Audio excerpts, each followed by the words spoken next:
Alright everybody, welcome to Adam Matic TV, game day, match day, a Saturday. There's a rarity. Man United playing on a Saturday. We're just in London, I say we, because Graham is just navigating the craziness and carnage which is London roads. If you live around there, you already know about this sort of thing, but yeah, it's basically you have to be a knobhead if you want to drive around in London. So yeah, we're just navigating our way down now to the tube station, where we are going to tube it in to Chelsea, because it is an absolute ball ache to get to, so you have to sort of think outside the box when it comes to getting to Stamford Bridge.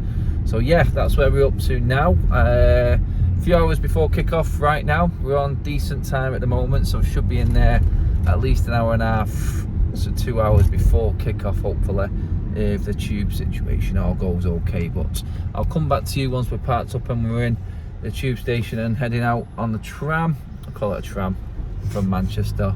It's probably been looked at in a weird way around here for calling it a tram, but it is. It's the underground, so let's say it that way. But yeah, all going well so far, so good. Let's hope we get in there in good time, and let's hope the football is just as smooth as the journey's been so far. And I'm saying that, I could be jumping the gun because, like I said, we're not there yet. But yeah, I'll come back to you in a second.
Okay, let me just explain what's happened. I'm in Pizza Express, by the way. Graham wanted something to eat, you know what I mean? It's the driver, he's got to do what the driver wants to do. I didn't say no, of course. Anyway, Aid's with us here as well. He lives around the corner, lucky son. So yeah. Anyway, what's happened? Where's all the footage from in between? I know what you're thinking. Right, let me explain what happened. We got within about 10 minutes away from the stadium. Graham had met me at Northampton Services, where he was going to drive us in. I left my car there. In that car, I left my match ticket. So we got to within 10 minutes of the stadium, and I went, oh my god, I've not got my ticket. 62 miles back to where the services was, then 62 miles back towards Stamford Bridge, another 124 miles on top of what we'd already done. Got there, ref blew his whistle, kick off, like literally, like I just got in for the game, and that's where we was at. I just, you know what, I thought, I'm just happy that I've actually made it. I have to forget about some of the vlog in between and stuff like that. It was pretty manic, and I've shown as much footage there about how crazy the away end was, because the away end was epic. It always is at Chelsea. It was brilliant. I'm sure you guys could have heard that all over the TV as well. But yeah, Chelsea were dead, Chelsea were quiet. We absolutely dominated them, in my opinion. First half in particular, Chelsea had to change. Cucurella came off, Potter changing tactics simply because he had zero control, absolutely no control. United were dominating completely. We just couldn't finish our dinner again. It's a common theme, and you know what? You think about it, you settle down after the emotion and the jubilation of a 4th-minute injury time header, equaliser. You sit back and you look at it afterwards and you go, oh, we dropped 2 points.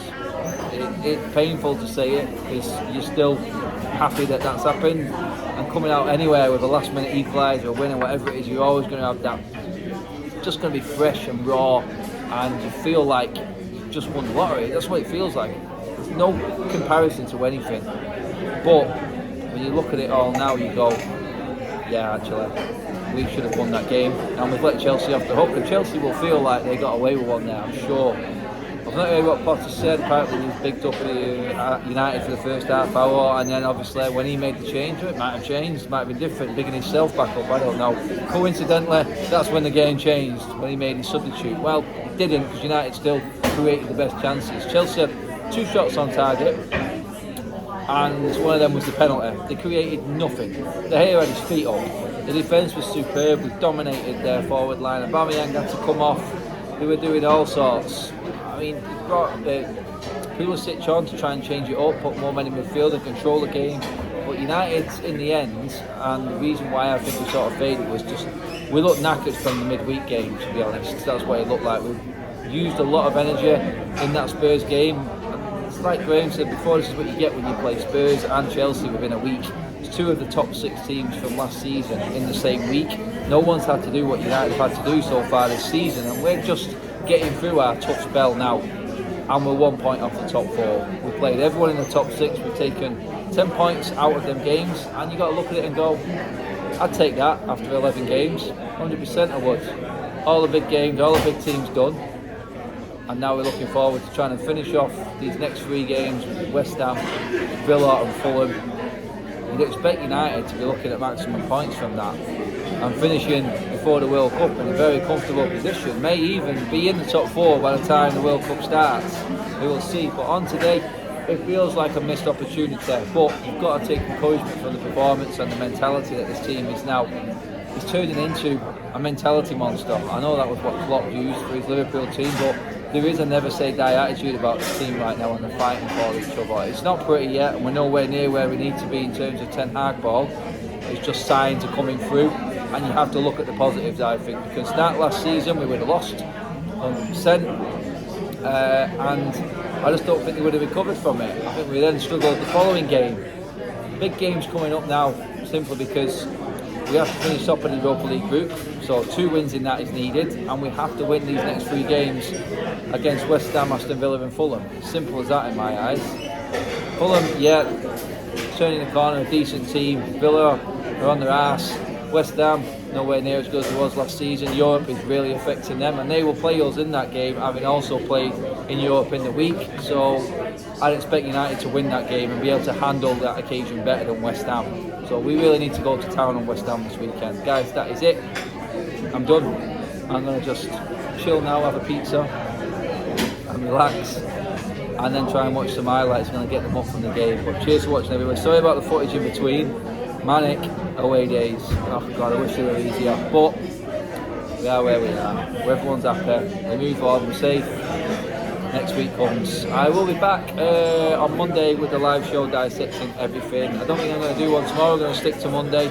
Sunday is going to be pretty busy for me anyway. But I'm going to just do a live show like I have been doing on Monday night as well. So, guys, cheers for watching. As always, like, share and subscribe to Adam Matchday TV. I'm back. Go and watch my fan vlog, and everyone else is on the United stand as well. See you later.